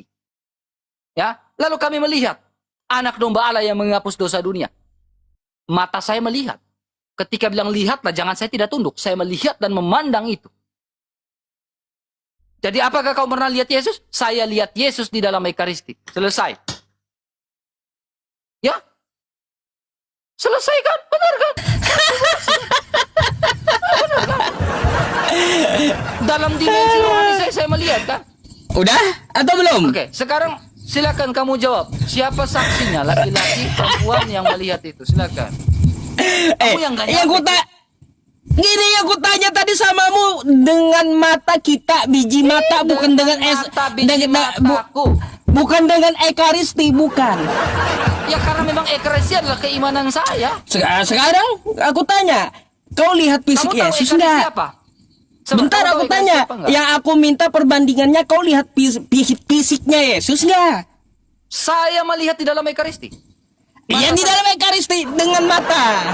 Makanya kau harus ikut Ekaristi, Cup. Aduh, ya. Kalau untuk masalah Ekaristi di dalam kekatolikan, kamu minta kesaksian saya kan? Aku Saya minta di mana? Aku tidak minta kesaksian kamu di mana bentuk maha adilnya Yesus terhadap seluruh manusia, bukan cuma sama kamu. Yesus sudah sangat adil, dia mendirikan gereja supaya semua bangsa datang ke dalam gereja dan melihat Ekaristi itu. Masalahnya dengan mata yang permasalahkan. Berarti gini Yusuf, ya Pak Ustadz ya. Berarti yang bukan Yesus yang tidak adil. Yesus sudah menyediakan sarana yaitu gereja agar kamu menyaksikan dia di dalam gereja dan dalam Ekaristi.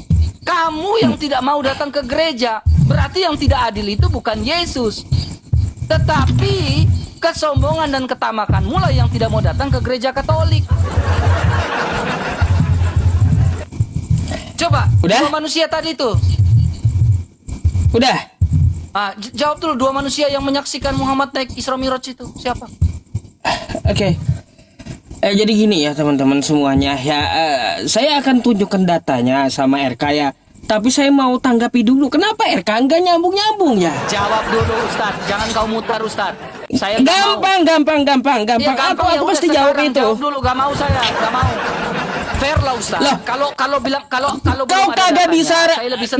Gini, aku enggak akan bisa kamu remote. Aku mau jawab dulu yang mana, kan ada di otak gitu. Nggak bisa. Tapi kau mau kau gimana? Kan? Iya. Kan fair kan? Oke, ya sabar ya makanya aku jelaskan satu-satu. Jawab dulu baru narasi, baru bertanya saya, nggak mau saya. Bentar, saya akan menuntut pertanyaan saya dulu baru menjawab pertanyaanmu. Saya udah jawab, sekarang kamu jawab dulu baru kau tuntut pertanyaannya. Oke. Siapa saksinya ketika Isra Mi'raj itu? Apakah Ummu Hani satu kamar dengan Muhammad? Lalu dia menyaksikan ada Jibril? Ya silakan, beda dengan Yesus kan? Silakan jawab dulu itu. Aduh, baiklah. Ya teman-teman. Kalau belum ada datanya, Ustadz, saya lebih menghormati Ustadz. Nah ya, dari Abdurrahman bin Abi Laila, ia berkata, tidak seorang pun yang menceritakan kepadaku bahwa ia melihat Rasulullah Shallallahu Alaihi Wasallam melakukan sholat duha kecuali Ummu Hani yang lihat ya. Oke? Sholat duha kah? Sungguh ia pernah mengatakan, ya bentar dulu, kau di mana nih ceritanya belum selesai ya. Saat Nabi Muhammad sholat duha di rumah Ummu Hani malamnya seperti apa? Ia mengatakan, sesungguhnya Nabi pernah masuk ke rumahnya pada hari Fathu Makkah dan beliau mandi melakukan sholat 8 rakaat. Aku tidak pernah melihat sholat yang lebih ringan daripada itu, namun beliau telah menyempurnakan ruku dan sujudnya. Oke? Pagi harinya ya. Jadi pagi harinya Nabi Muhammad Shallallahu Alaihi Wasallam ya RK melakukan sholat duha yang mana di rumah Ummu Hani. Ya, apakah Ummu? Sebentar dulu, kau dijawab kan? Iya teman-teman. Jadi ya Ummu Hani apakah sekamar dengan Nabi Muhammad? Itu tuduhan kau. Ya. Jadi tidak sekamar Ummu Hani itu Nabi Muhammad berkunjung ke rumah keluarganya, Ummu Hani, oke? Terus sholat malam di situ. Lalu paginya dilihat beliau sholat duha. Artinya apa? Saat malam Ummu Hani mengetahui apa yang terjadi kepada Nabi Muhammad. Sampai pun pagi dia melihat Nabi Muhammad sholat duha. Aduh, itu maksudnya ya, salah satu manusia yang langsung melihat kejadian Isra Mi'raj pada malam hari itu sesuai dengan hadis tersebut. Oke? Ya, terus kamu minta dua. Ya, kalau minta dua ya Nabi Muhammadnya sendiri. Sebagaimana Yesus berkata, aku dan Bapa cukup dua jadi saksi. Apa coba? Apa ya kayak gitu? Jadi kayak gitu ya, RK tuh tanggapanku. Sebentar, aku mau kritisi sebelum aku lupa gitu. Kamu ini dari tadi jawab yang kutanya apa, jawabnya apa? Kok ke ekaristi, ke gereja? Ya, yang kutanya itu ya keadilan Yesus bagi mata kita, mata. Orang abad pertama lihat rambut Yesus kayak gimana, mata Yesus kayak gimana, tubuh Yesus kayak gimana, ya. Itu orang abad pertama. Jika Yesus ini maha adil, dia akan perlihatkan kepada seluruh manusia buka bumi rambutnya kayak gimana, matanya kayak gimana. Tapi faktanya hari ini RK, kita tidak dapat melihat Yesus dengan biji mata.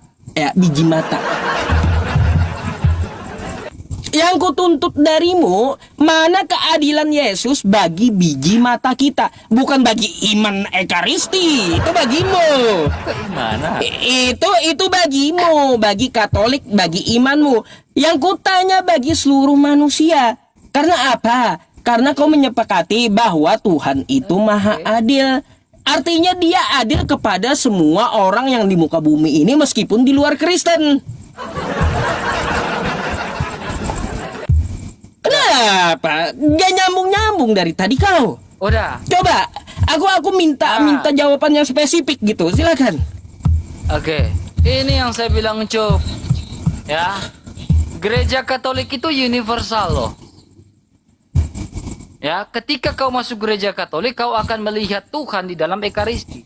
Jadi kau bilang Yesus tidak adil, Yesus sudah sangat adil. Dia memberikan sebuah wadah, yaitu gereja, ya, agar kita semua seluruh dunia menyaksikan kemuliaan dia, menyaksikan keajaiban, keadilan dia. Ekaristi itu sebuah keadilan loh, keadilan Allah dan kasih Allah. Ya. Jadi kalau kau mau lihat Yesus, masuk ke gereja Katolik, lalu kau bisa lihat Yesus di sini. Tuhan mau bilang Tuhan tidak adil, bagaimana? Ya, Tuhan sudah menyediakan gereja loh yang universal. Tinggal kau masuk ke dalam. Masalahnya kau yang gak mau masuk, Cuk.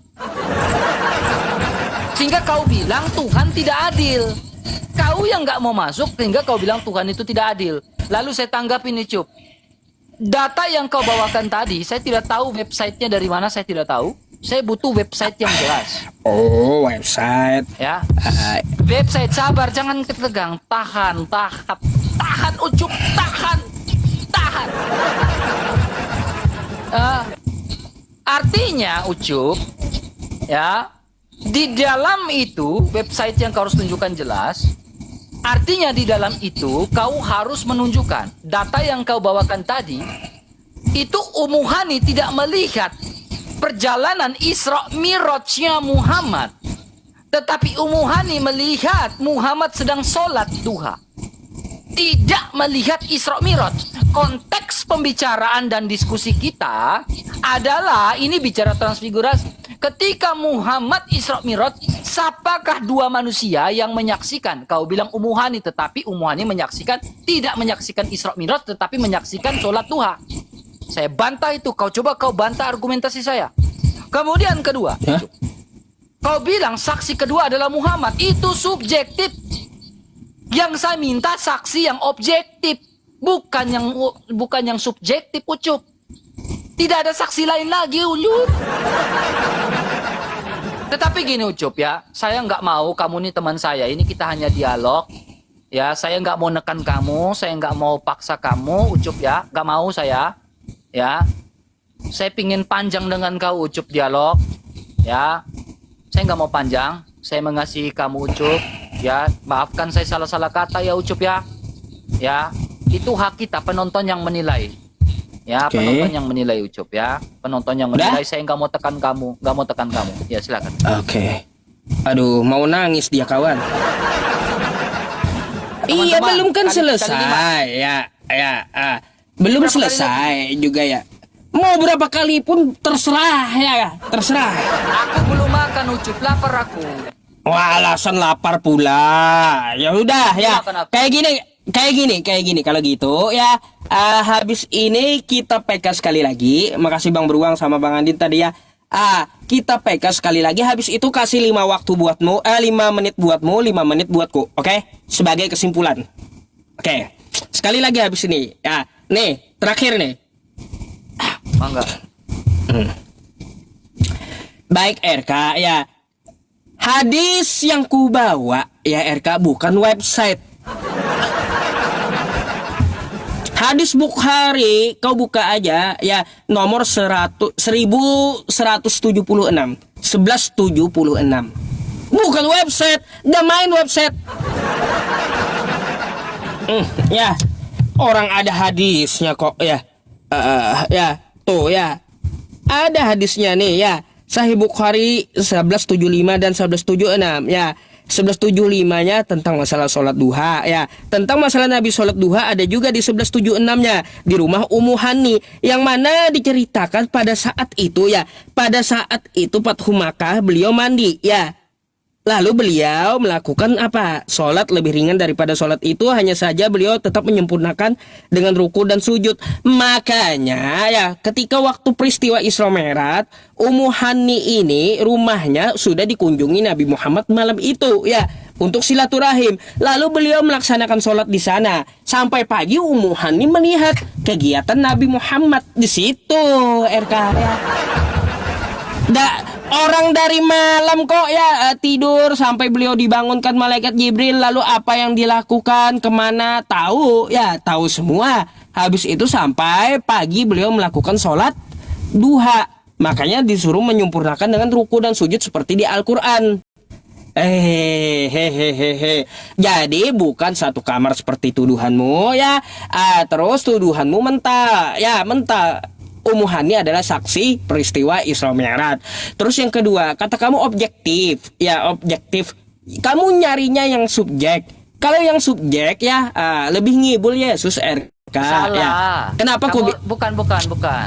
Yang saya cari itu yang objektif, bukan subjektif. Kamu bisa bedakan nggak subjektif? Oh, ya. Berarti aku kebalik. Ya, yang kamu cari objektif, ya, bukan subjektif kata kamu. Kalau Nabi Muhammad itu sendiri yang menerima, kan kayak gitu, yang menjadi saksi, maka itu subjektif. Ya, ini RK, kenapa aku berargumen seperti ini? Karena perkataan dari Biblemu. 2 saksi udah cukup. Kayak gitu. Oke? Masa perkataan Tuhanmu 2 saksi, aku dan Bapa yang jadi saksi udah cukup, kau kagak percaya? Sekarang ya aku balikan kepada Nabi Muhammad, 2 saksi udah cukup, bahkan 3 sama Ummu Hani itu, tambah 4 sama malaikat Jibril 4. 4 peristiwa Isra Mi'raj itu 4 saksinya, malaikat Jibril, Allah, Jibril Nabi manusia. sendiri dan Ummu Hani. Ya, sabar dulu, kan kau minta jawab kawan. Kok panas? Jibril manusia ya Ucup. Yang aku Aduh, mintakan Jibril saksi itu manusia. malaikat. Nah, itu kamu tahu. Pertanyaan Sekarang adalah manusia. kalau manusia Nabi Muhammad dan Ummu Hani. Salah. Objektif kan, Muhammad saya minta objektif. Jadi kalau masalah untuk subjektif Nggak atau ada, bilang objektif ya, nggak ada seperti maumu, nggak. Peristiwa itu nggak bisa seperti maumu. Oke? Udah ngaku, Jadi nah. yang objektif ada saksinya, Ummu Hani Selesai. dan Nabi Muhammad. Dah. Beres kan? Udah selesai, kamu udah ngaku. Nah, kan kejawab. Ada saksi dua dari manusia. Muhammad ya, itu subjektif. yang mengalami sendiri, Saya terus yang melihat. sendiri. Saya nggak minta mengalami sendiri. Kalau kayak gitu, ya nggak bisa seperti maumu. Ya kan saya minta ini kan ilmiah diskusinya, Ustaz. Lah, makanya Kalau ilmiah berarti ilmiah harus objektif. gini. Makanya gini, ketika saya diskusi Gini, dengan siapapun, gini. contohnya, sabar, giliran Bentar. Belum. Dikit lagi. Kenapa aku mengatakan seperti itu? Karena aku ngambil objektifnya di dalam kitabmu. Ya, karena dua saksi Yesus dan Bapa udah cukup. Tuh alasannya Yesus kan? Oke, saya jawab. Nah sekarang aku mau tanya hal yang sama, RK. Bentar. Hal yang sama mau kutanyakan samamu, ya. Siapa yang menjadi saksi ketika Yesus terima firman? Oke, bagus. Ya, Sebenarnya Yohanes saya udah jawab, 17 tapi nomor 8, ya, Yohanes 17 nomor 8, sebab segala firman yang engkau berikan kepadaku. Siapa saksinya? Yesus terima firman. Oke. Terus yang kedua, ya, nggak ada jawaban dari keadilan Yesus dari segi mata kepala oke. kita. Oke? Oke. Kau perhatikan ini, Ucup. Ya, dari tadi saya jelaskan, tapi kau nggak ngerti di sini. Data saya udah tunjukkan. Di sini ketika Yesus dimuliakan di atas gunung, ya, Matius 17. Ya. 6 hari kemudian Yesus membawa Petrus 1, Yakobus 2, Yohanes saudaranya, dan bersama-sama dengan mereka naik ke atas gunung. Ya, di situ mereka sendiri saja. Berarti ada 3 saksi di sini, ya. Nah, di atas ini lalu Yesus berubah rupa. Nanti mereka bertemu dengan siapa di sini? Musa dan Elia, ada 3 saksi. Melihat Musa dan Elia. Bahkan Petrus bilang apa? Biarkan aku dirikan tenda, satu untuk engkau, satu untuk Musa. Ya. Nah, ini. Kata Petrus, Tuhan, betapa bahagianya kami berada di tempat ini. Jika engkau mau, biarlah kudirikan di sini 3 kemah, satu untuk engkau, satu untuk Musa, dan satu untuk Elia. Petrus melihat Musa dan Elia. Lalu bukan cuma melihat di situ. Nih, dari mana saksi bahwa firman menjadi manusia? Kau perhatikan. Dan tiba-tiba ayat 5-nya berkata-kata, turunlah dari awan, terang menaungi mereka, dan dari awan itu terdengar suara berkata, inilah anak yang kukasihi, kepadanya lah aku berkenan. Dengarkanlah dia. Perhatikan di sini anak. Kata anak. Ini bicara tentang anak manusia nih. Berarti berbicara dia yang datang menjadi manusia. Sebagai anak. Sebagai sang anak. Sebagai sang putra. Ya kan? Sebagai sang putra. Ya. Di situ ada suara. Kasus yang sama ketika Yesus dibaptis. Ada suara dari atas langit. Ada Roh Kudus. Ya. Jadi sudah sangat jelas saksinya banyak. Bicara tentang anak manusia berarti bicara tentang dia yang datang dari sang Bapa. Ya kan? Maka genaplah nubuatan dalam Mazmur Daud pasal 2 ayat 7. Allah memperanakan anaknya secara rohani. Berhubungan dengan Kolose pasal 1. Di mana dialah yang sulung, artinya dialah yang prototokos. Yang keluar dan datang dari sang Bapa. Kamu nggak ngerti. Karena apa? Kamu nggak nyimak. Kalau kamu cari kebenaran, kamu tahu bahwa yang saya katakan ini berdasarkan fakta. Ya kan? Berbeda dengan nabimu. Kau bilang itu subobjektif. Kau bilang Muhammad saksinya dia naik ke surga, naik ke Isra Miraj. Kau bilang itu subobjektif. Objektif dari mana, Ucup? Itu kan subjektif. Itu subjektif. Saya minta objektif. Kayak Yesus. Ada 3 orang saksi di situ. Bahkan dibilang saya akan dirikan tenda, 3 tenda, satu untuk engkau, satu untuk Elia, satu untuk Musa. Betapa bahagianya kami bisa melihat mereka. Ya kan? Saksinya ada. Ini kau bilang Muhammad Isra Miraj, saksinya adalah Umuhani. Saksi kedua adalah Muhammad sendiri. Subjektif. Debat yang ilmiah itu adalah debat yang objektif, Ucup. Pak Ustadz. Makanya saya kalau debat dengan Uniripa, kami selalu bicara yang ilmiah. Yang ilmiah itu seperti apa? Yang ilmiah itu haruslah yang objektif, bukan yang subjektif. Ya, saya nggak mau terlalu tekan Pak Ustadz terlalu dalam, Pak Ustadz, karena saya menganggap Pak Ustadz ini teman saya ya, teman saya. Ya, saya nggak mau tekan Pak Ustadz terlalu dalam, saya nggak mau. Ya, kalau nandar mah udah buka tembok, saya gasin dia, saya tendak-tendak, tak habis dia. Udah? Ya, udah Pak Ustadz. Coba yang objektif baik. siapa coba? Silakan. Baik. Kalau seperti itu kau telah membatalkan keobjektifan Yesus, ya Kak. Karena kata Yesus dan kata kitab kau di Yohanes 8 nomor 17 ya, dalam kitab Tauratmu ada tertulis bahwa kesaksian 2 orang adalah sah, kan gitu ya. Terus nomor 18-nya, karena Yesus kagak ada punya saksi, firman itu diturunkan kepadanya, dia ngeles nih ya. Akulah yang bersaksi tentang diriku sendiri, kata Yesus ya. Berarti kau udah bantah keobjektifan yang distandarkan oleh Yesus, kan gitu ya. Jadi kata Yesus, akulah yang bersaksi tentang diriku sendiri. Gampang. Dan juga Bapa gitu. Karena nggak ada yang lihat ketika Yesus terima firman dari Bapa.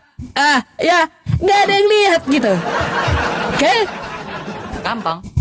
Oke, berarti gugur standar kamu. Ya, standar kamu gugur. Makanya ketika kamu mengatakan, oh, Nabi Muhammad itu sendiri saksinya, kan ku bilang kayak gitu. Wah, kata kamu nggak objektif dong. Berarti Yesus nggak objektif, karena nggak ada saksinya, dia sendiri dan Bapa waktu terima firman. Aduh RK, janganlah kau lawan Yesusmu gitu. Bentar, jangan kau lawan Yesusmu. Ya, jangan kau lawan kitabmu. Ya. Makanya kau mau membantah Isra Mi'raj Nabi Muhammad kan, tapi ketampol oleh Yesus. Macam mana RK? Udah ku bilang saksinya Ummu Hani dan Nabi Muhammad itu sendiri objektif menurut standar Yesus. Karena dia terima firman pun gak ada yang lihat manusia lainnya, oke? Tapi dia dan Bapa yang jadi saksi. Tuh kata Yesus. Yang ketiga, ya, lagi-lagi tenggelam pertanyaanku. Mana keadilan Yesus bagi mata kita? Boleh saya jawab? Aku minta dari mata. Kalau Yesus itu maha adil, gimana ya dengan keadilannya terhadap mata kita? Nggak usah kita dah. Bagi orang buta kayak gimana? Coba. Oke, baik. Dah, Coba pencet. jawab dulu tuh. Pencet. Oke. Taruh. Gini loh Ustadz. Ya. Konteks di dalam Yohanes pasal 8 yang kau bawakan di situ konteks relasi pribadi pertama dan pribadi kedua. Hipostasis pertama dan hipostasis kedua. Relasi Allah Tritunggal Maha Kudus. Di situ. Antara dia, Yesus sebagai Sang Firman dan Sang Bapa. Relasi kasih yang tak terputus. Ya kan? Itu konteksnya berbeda. Ya, Bapa bersaksi tentang aku bersaksi tentang Bapa. Tetapi di sisi lain ada objektivitas apa namanya? Objektifnya itu, ya, objektifnya itu apa? Ketika di atas Gunung Tabor itu ada objektifnya. Ada Petrus, ya, ada Musa, ada Elia, ada Yakobus, ada Yohanes. Itu objektif. Iya. Ya enggak? Tetapi di situ juga ada relasi kasih di mana Sang Bapa menyatakan diri kepada ada suara yang terdengar pada saat itu. Dan didengar oleh Petrus, didengar oleh Musa, didengar oleh Elia, didengar oleh Yohanes. Jadi ayat demi ayat yang ada kesinambungan, Pak Ustadz. Tetapi kalau berbicara Pak Ustadz, konteksnya Pak Ustadz ini kan hanya Ummu Hani. Tetapi Yohanes 8 itu relasi Allah Tritunggal kan, pribadi pertama dan pribadi kedua. Bahkan ada, ini Pak Ustadz ya, saya tunjukkan. Ada relasi kasih pribadi pertama dan pribadi kedua di dalam Taurat nih Pak Ustadz.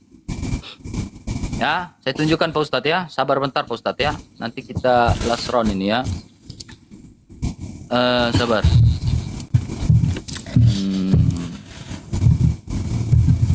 Nih Ustadz ya. Datanya ini ya. Nah ini. Nih Pak Ustadz perhatikan. Di sini Yakub berbicara dalam kitab Taurat, Kejadian pasal 31 ayat 11. Yakub berbicara dengan pribadi kedua, yaitu Malak Elohim. Dia memanggil Malak Elohim ini adalah Tuhan. Nih, ya Tuhan. Ya. Lalu Hagar, nih. Hagar memanggil Malak Yotevave dengan sebutan apa nih? Malaikat Tuhan dengan sebutan apa? Elroy, Allah melihatku. Ya, ini relasi pribadi pertama dan pribadi kedua nih. Nih, Kejadian 24 ayat 7. Ya, itu ayat yang berhubungan dengan yang tadi Yohanes 8 yang Pak Ustadz bawakan. Dialah sebagai pribadi pertama yang mengutus malaikatnya yang adalah Malak Adonai tadi. Malak Yotevave. Yang dipanggil oleh Hagar adalah Elroy. Jadi itu Tritunggal Pak Ustadz. Ada relasi kasih, relasi Allah yang tak terbatas itu ada di situ. Berbeda dengan yang tadi Ustadz. Ada Petrus, ada Yohanes, ada saksinya. Lah Muhammad hanya Muhammad, lalu dengan Ummu Hani, ya udah selesai. Ya. Ya, silakan Pak Ustadz tanggapin, kita close. Silakan. Baik, sepertinya dia kehabisan fokus sudah teman-temannya.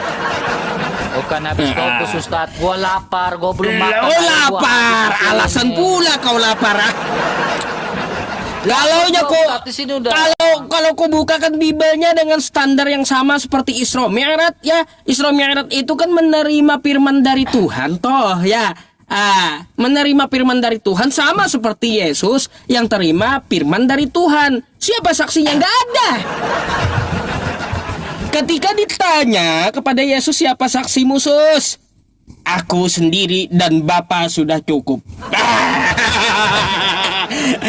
Sama dengan Isra Mi'raj itu proses terima firman Tuhan. Kata kau apa? Standarnya beda, ceritanya beda bagi kau. udah dikasih standar yang sama, kok malah bantah Bibelnya sendiri.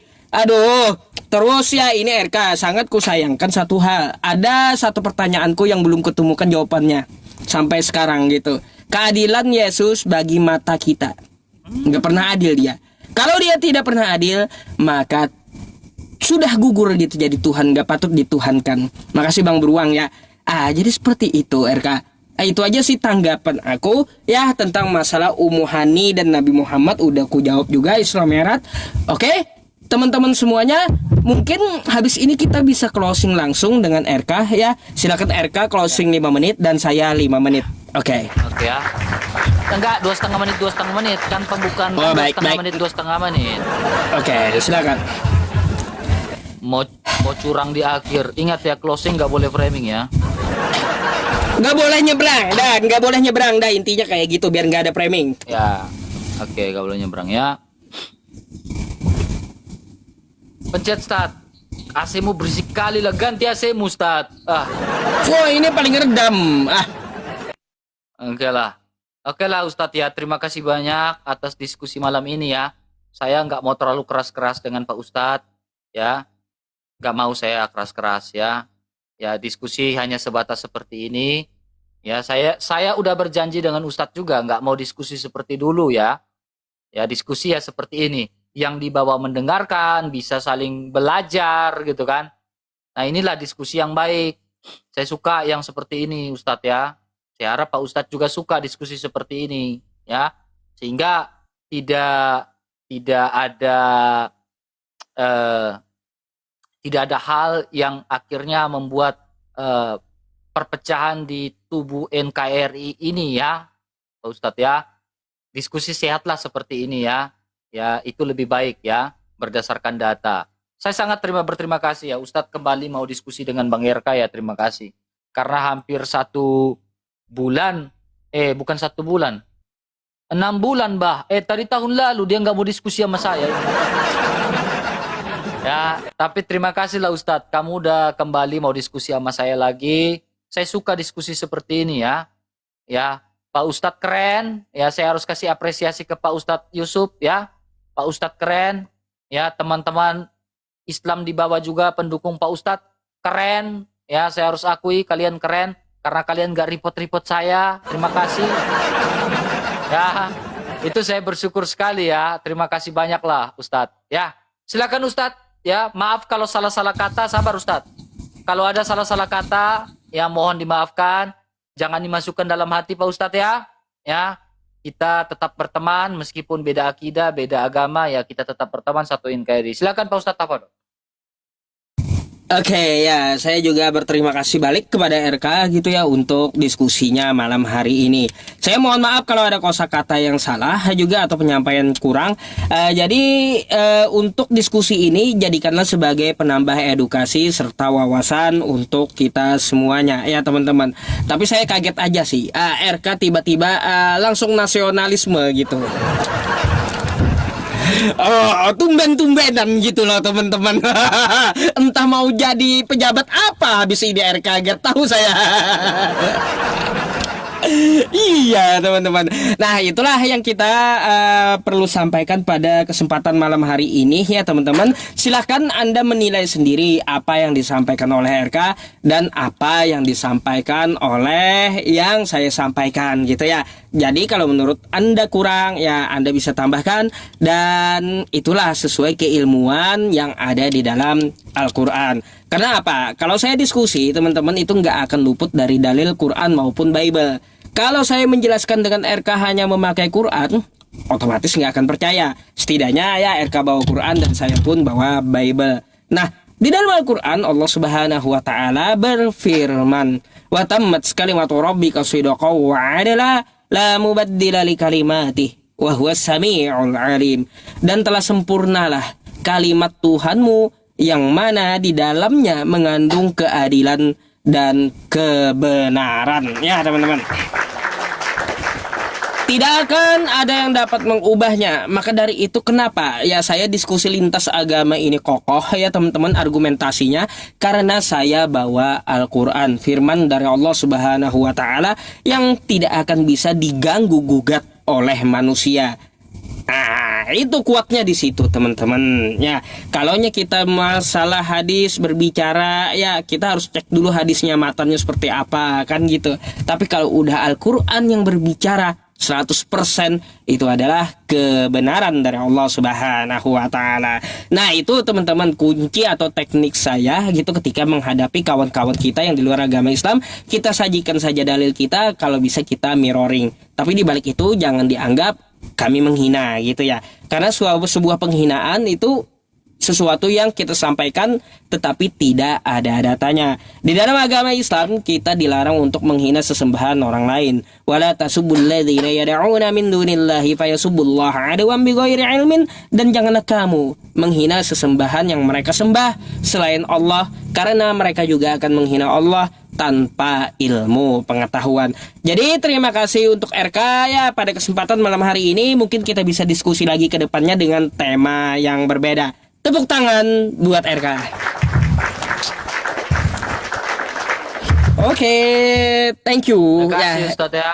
Nanti kita Sama-sama. atur lagi tema apa yang Atur bagus lagi. supaya mengedukasi, maksudnya kita mengedukasi umat Betul. jemaah yang di sebelah ya. Tidak saling Baik. menghina, tidak saling apa, ya kita kejar argumentasi. Kalau saya rasa Pak Ustadz begini ya udah saya tahan gitu kan ya, mungkin saya tidak mau seperti dulu yang sampai buat Pak Ustadz marah dengan saya ya. Ya seperti itu Pak Oke. Ustadz ya. Maaf kalau saya salah-salah kata Pak Ustadz ya.